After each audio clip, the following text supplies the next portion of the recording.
कहानी की शुरुआत एक फ्यूनरल से होती है। जिस आदमी का फ्यूनरल हो रहा था, दरअसल वो आदमी एक कार एक्सीडेंट के दौरान खत्म हो गया था, जिसका नाम रिचर्ड स्टोकर होता है। रिचर्ड की वाइफ इवलिन और उसकी बेटी इंडिया इससे काफी दुखी थे, और खासकर इंडिया, क्योंकि वो अपने फादर के काफी क्लोज थी। खैर, फ्यूनरल के बाद इंडिया अकेली बैठी हुई थी कि तभी उसकी माँ इवलिन उसे मिसेस मैकगैरिक की किचन में हेल्प करने के लिए कहती है। दरअसल मिसेस मैकगैरिक उनके घर की पुरानी केयरटेकर थी। खैर, काम करते वक्त इंडिया अपने घर की दो मेट्स को आपस में बात करते हुए सुनती है, जो कि उसी हादसे यानी कि एक्सीडेंट के बारे में बात कर रही थी। वो कह रही होती है कि जब रिचर्ड का एक्सीडेंट हुआ था तब उसकी बॉडी पूरी तरह से जल चुकी थी। उनकी बातें सुनकर इंडिया का दिमाग खराब हो जाता है। तभी उन मेट्स के पास मिसेस मैकगैरिक आती है और उनसे जल्दी काम करने के लिए कहती है, जिसके बाद मिसेस मैकगैरिक इंडिया के पास जाती है और उससे उसके बर्थडे प्रेजेंट के बारे में पूछती है, जो कि इंडिया के डैड ने उसे मरने से पहले दिया था। दरअसल वो इंडिया के हर बर्थडे पर उसे शूज लाकर दिया करते थे, और ये उसका 18th बर्थडे होता है। लेकिन इस बार ऐसा नहीं था। इंडिया कहती है कि उसे वो बॉक्स मिला था, लेकिन उसके अंदर खाली एक चाबी थी, लेकिन उसे आज तक पता नहीं चला कि वो चाबी किस चीज की है। अब वो मिसेस मैकगैरिक से इस चाबी के बारे में पूछती है, लेकिन उन्हें इसके बारे में कुछ नहीं पता था।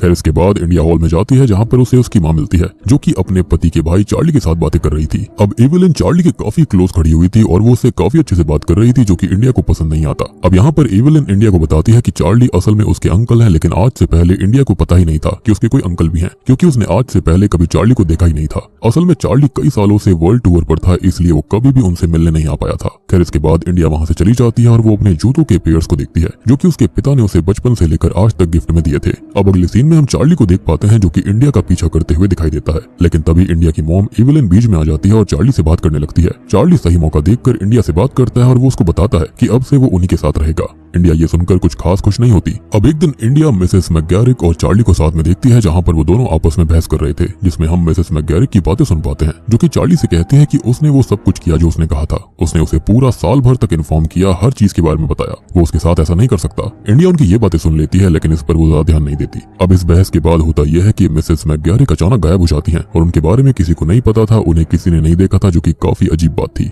अब अगले दिन चार्ली और इवलिन साथ बाहर जाते हैं और इस चीज का फायदा उठाते हुए इंडिया चार्ली के सामानों को चेक करने लगती है, जिसके अंदर उसे एक टॉय गन मिलती है। साथ ही साथ उसे पासपोर्ट और कुछ क्रेडिट कार्ड्स मिलते हैं। इसके अलावा इंडिया को उसके बैग में से एक बॉक्स मिलता है, जो कि ठीक वैसा ही बॉक्स था जिसके अंदर रिचर्ड इंडिया को शूज गिफ्ट में दिया करता।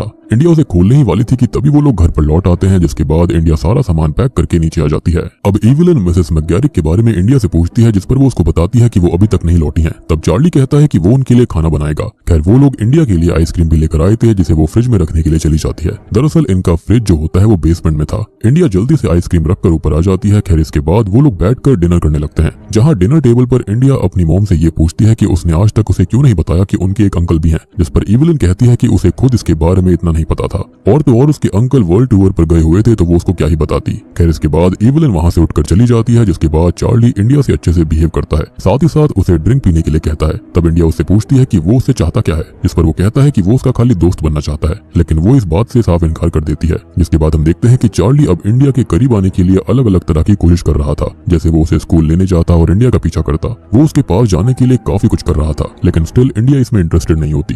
लड़की ने अभी अभी अपने पिता को खोया है और आप उसके इतने करीब आने की कोशिश कर रहे हो, थोड़ा तो वेट करना चाहिए था। खैर, अब एक दिन वो स्कूल से घर लौटती है, जहाँ पर वो अपनी मॉम को चार्ली के करीब देखती है। एक्चुअली इवलिन चार्ली को पसंद करती है, लेकिन इंडिया इस बात से इतनी खुश नहीं थी। खैर, इसके बाद एक दिन इंडिया के मिलने के लिए उसकी ग्रेट आंटी जिन आती हैं। वो इंडिया को काफी पसंद करती थी और वो खास इंडिया के लिए यहाँ पर आई थी, और इनका पूरा नाम असल में ग्वेंडोलिन स्टोकर होता है, लेकिन प्यार से सब इनको जिन आंटी ही बोलते थे। खैर, फिलहाल वो यहाँ किसी होटल में रुकी हुई थी। खैर, रात को वो बैठकर डिनर करते हैं, जहाँ पर चार्ली के बारे में बात चल रही होती है। इवलिन अब आंटी को बताती है कि चार्ली ने वर्ल्ड टूर किया हुआ है और वो लास्ट टाइम यूरोप में था। ये बात सुनकर आंटी घबराने लगती है। उसे देखकर ऐसा लग रहा था जैसे वो चार्ली के बारे में कुछ जानती थी। यहाँ पर उसे इंडिया से अकेले में बात करनी होती है, लेकिन अभी उसे समय नहीं मिलता। तब वो इंडिया को कल मिलने के लिए कहती है, जिसके बाद आंटी जिन वहाँ से निकलने लगती है, और निकलने से पहले चार्ली उससे उसके होटल का नाम पूछता है कि वो कौन से होटल में रुकी हुई है, जिस पर आंटी उसे बता देती है, जो कि उन्हें नहीं करना चाहिए था। अब यहाँ पर एक इंटरेस्टिंग चीज ये होती है कि जो आंटी जिन होती है, उन्होंने अपना फोन यहीं कहीं छोड़ दिया था, लेकिन बाद में वो डर के मारे दूसरा होटल ले लेती है। यानी कि उनको साफ साफ किसी रीजन की वजह से चार्ली से डर लग रहा था, जिसके चलते वो इंडिया को और उसके घर में एक फोन बूथ से कॉल करने की कोशिश करती है। लेकिन तभी वहाँ पर चार्ली आ जाता है, जो कि बेल्ट से उनको मौत के घाट उतार देता है, यानी कि उनका गला दबा देता है। अब इधर इंडिया बेसमेंट के अंदर आइसक्रीम खाने जाती है कि तभी उसे वहाँ पर मिसेस मैकगैरिक की लाश मिलती है, जिसको जरूर आर्ग्यूमेंट्स के बाद चार्ली ने ही मार दिया होगा, क्योंकि जिन आंटी को भी देखो उसने कैसे मार डाला और फ्रीजर में उनको छुपा दिया था। लेकिन ये बात इंडिया इंडिया अभी किसी को नहीं बताती।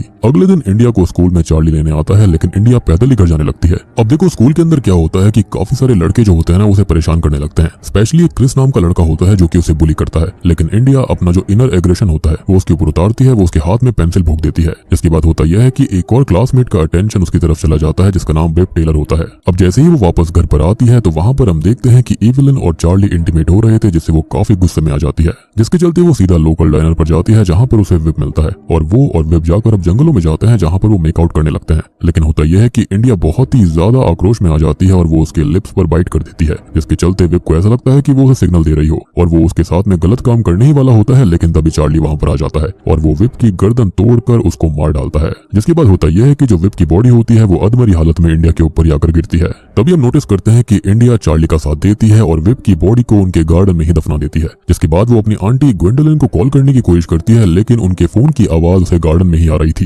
जिससे कि उसको एहसास हो जाता है कि चार्ली ने उसको भी मार दिया। और इससे पहले उसे मिसेस मैकगैरिक की बॉडी भी फ्रीजर के अंदर मिली थी, जिससे वो समझ गई थी कि ये सब कुछ चार्ली ही कर रहा था। इसके बाद हम नोटिस करते हैं कि जब वो शावर कर रही होती है तो वो मैस्टरबेट करती है और इन्हीं सब के बारे में सोच रही होती है कि कैसे खून हुआ था। यानी कि इंडिया भी दिमाग से सही नहीं थी, उसका दिमाग पूरी तरह से एक सीरियल किलर वाला था, जिसके चलते उसे ये सब कुछ काफी अच्छा लग रहा था। यानी कि ये सारी चीजें इनके परिवार के अंदर ही दौड़ रही थी। जैसे कि चार्ली के जीन्स के अंदर ऐसा था, सेम चीज यहाँ पर इंडिया के अंदर आ गई थी। इसका मतलब इंडिया के लिए अब किसी का खून करना कोई मुश्किल काम नहीं था। उसे इन सब चीजों में काइंड ऑफ मजा आने लगा था। खैर इसके बाद वो अपनी मॉम के पास जाती है जहाँ पर वो अपनी मॉम के बालों को कोम करने लगती है और कोम करते हुए वो देखती है कि उसने चार्ली और उसे साथ में देखा था। यहाँ उसकी मॉम टॉपिक चेंज कर देती है और वो इंडिया और उसके डैड के उन दिनों के बारे में बात करने लगती है जब वो दोनों साथ में हंटिंग पर जाया करते थे। तब इंडिया उसकी माँ को उसकी डैड की सिखाई हुई बात बताती है। वो बताती है कि जब भी हंटिंग करो उससे पहले शांत रहो और अपनी नजरें हर जगह रखो। खैर इसके बाद इंडिया अपने डैड के रूम में किसी काम से जाती है जहाँ पर उसे एक ड्रॉर दिखाई देता है जहाँ पर वो अपनी की को लगाकर देखती है, जो कि उसे अपने आखिरी यानी कि 18th बर्थडे पर मिली थी।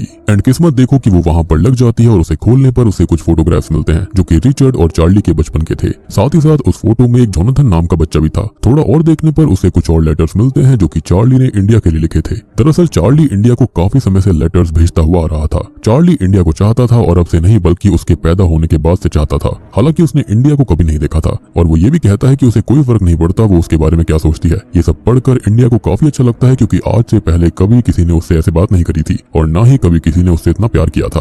अब ये सब देखकर वो काफी इमोशनल हो जाती है और चार्ली के पास जाने लगती है, लेकिन तभी वो लेटर के पीछे चेक करती है जिस पर सेंडिंग एड्रेस एक मेंटल हॉस्पिटल का होता है। ये देखकर वो पुलिस डिपार्टमेंट में कॉल करती है क्योंकि चार्ली उसके लिए सही नहीं था। लेकिन चार्ली को देखकर वो पिघल जाती है और वो कॉल रख देती है, जिसके बाद वो उससे बात करती है जहाँ पर चार्ली उसे पूरी सच्चाई बताता है। सबसे पहले वो जोनाथन के बारे में बताता है। दरअसल जोनाथन रिचर्ड और चार्ली का छोटा भाई था जिसे रिचर्ड काफी प्यार करता था। रिचर्ड दिन भर उसी के साथ खेलता और चार्ली के साथ वो जरा भी वक्त नहीं बिताया करता था। अब एक दिन जोनाथन सैंड में खेल रहा होता है कि तभी रिचर्ड्स ने जेलसी में उसे वहीं सैंड में जिंदा दफना दिया था, जिसकी वजह से उसका दम घुट गया और वो मारा गया। जिसके बाद जब सबको पता चला तब उसे एक मेंटल इंस्टीट्यूट के अंदर भेज दिया गया था। इसका मतलब ये था कि वो वर्ल्ड टूर वाली बात बिल्कुल झूठ थी। खैर इसके बाद जब वो पैदा हुई तब उसने वहीं से उसे वो सारे लेटर्स पहुंचाए थे। उसने उसका इंतजार किया 18 साल के होने तक का, और जब वो फाइनली मेंटल हॉस्पिटल से बाहर आया तब उसे रिचर्ड्स लेने के लिए आया था। लेकिन अभी वो उससे खुश नहीं था। रिचर्ड्स उसे पैसे और एक अपार्टमेंट देता है ताकि वो उस अपार्टमेंट में रहे और उसके परिवार से दूर रहे, क्योंकि वो जानता था कहीं ना कहीं यहाँ पर चार्ली की दिमागी स्थिति अभी भी ठीक नहीं थी।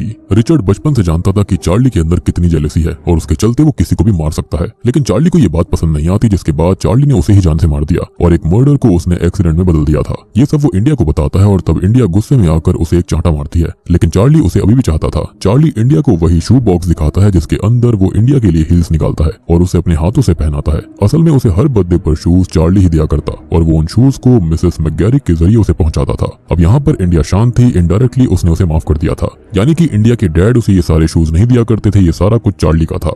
और आपको ये भी याद होगा कि मिसेस मैकगैरिक ने ये भी कहा था कि उसने आज तक जो कुछ कहा वो सब कुछ किया, यानी कि ये सब वो चार्ली के कहने से आज तक करती आ रही थी। अब चार्ली उसे अपने साथ न्यूयॉर्क ले जाना चाहता था, जिस पर वो मान भी जाती है। अब तभी वहाँ पर ऑफिसर हावर्ड आ जाता है जो कि वेब के बारे में पूछताछ करने आया था, क्योंकि आखिरी टाइम वो इंडिया के साथ था। अब इंडिया उसे अपनी सफाई देने लगती है कि तभी चार्ली बीच में आ जाता है और इंडिया का सपोर्ट करता है, जिससे कि हावर्ड वहाँ से उस वक्त के लिए चला जाता है। खैर अब इसके बाद में चार्ली और इंडिया इंटीमेट हो रहे होते हैं कि तभी इंडिया की माउस को देख लेती है और वो इंडिया को काफी बुरा भला कहने लगती है। लेकिन ये बात चार्ली को अच्छी नहीं लगती। तभी चार्ली इवलिन को अकेले में सेड्यूस करने लगता है, लेकिन वो धोखे से उसे अपनी बेल्ट से जान से मार डालता है। तभी इंडिया आती है और उसे शूट कर डालती है। चार्ली मौके पर मारा जाता है, जिसके बाद इंडिया उसे अपने बैकयार्ड में ही गाड़ देती है। अब इसके बाद वो चार्ली की कार उठाकर सब कुछ छोड़कर न्यूयॉर्क जाने लगती है। तभी ओवर स्पीडिंग करने की वजह से ऑफिसर हावर्ड उसे रोक लेते हैं। वो उससे पूछताछ करते हैं कि वो इतनी जल्दी में कहाँ जा रही है। तब इंडिया कहती है कि उसे बस उसकी अटेंशन चाहिए। इसी बीच इंडिया उसे मौका देखकर उसके गले पर वार कर देती है, जिससे कि वो तड़पने लगता है। देन फाइनली वो उसे शूट करके मार डालती है। यानी कि यहाँ पर जो इंडिया होती है उसके अंदर भी बहुत ज्यादा क्रिमिनल माइंडेड चीजें थी, यानी कि वो बहुत ही ज्यादा खतरनाक सीरियल किलर बनने वाली है और उसको ये सब काफी अच्छा लगता था, जैसा कि हम ऑलरेडी देख चुके हैं। और बूम, इसी के साथ में स्टोकर मूवी यहीं पर खत्म हो जाती है।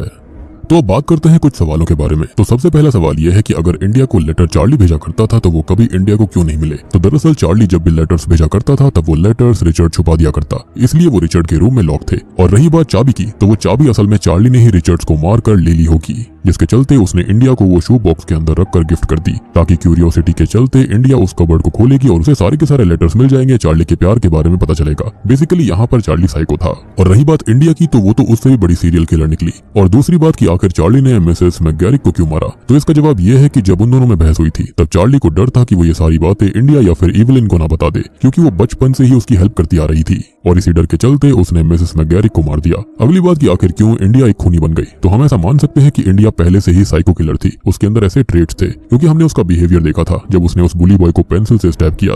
क्योंकि जब उसने उस बुली बॉय को यानी कि क्रिस को पेंसिल से स्टैब किया था, उससे हम उसका बिहेवियर जान सकते हैं कि वो कितनी बड़ी साइको थी। और आखिरी बात की आखिर इंडिया ने चार्ली को क्यों मार दिया। देखो इसकी एक वजह नहीं है। देखा जाए तो इंडिया अपने डैड से काफी क्लोज थी, और जब उसके डैड के हत्यारे के बारे में उसको पता चला जो कि चार्ली था, तब उसे काफी ज्यादा गुस्सा आ गया। लेकिन उसने उस समय कुछ नहीं किया, क्योंकि उस समय उसके माता पिता की वही हंटिंग वाली बात उसके दिमाग में थी, जहाँ पर उसके पिता ने उसकी माँ को ये समझाया था कि हमेशा हंटिंग करने से पहले शांत रहना चाहिए। और वही सब उसने किया, यानी कि वो चार्ली को पहले से ही मारना चाहती थी। उसने पहले ऐसे जताया कि उसने चार्ली को माफ कर दिया है और फिर सही मौका देखकर उसे खत्म कर दिया। और अगर आप यहाँ पर इंडिया की जगह होते तो आप लोग क्या करते। तो उम्मीद करता हूँ कि आपको ये कहानी पसंद आई होगी, थ्योरीज आपको समझ में आ गई होंगी। समझ में आ गई तो वीडियो को लाइक कर देना, चैनल के ऊपर नए हैं तो सब्सक्राइब कर लीजिए। तो मैं आप सबको मिलता हूँ अगली वीडियो के साथ में, तब तक के लिए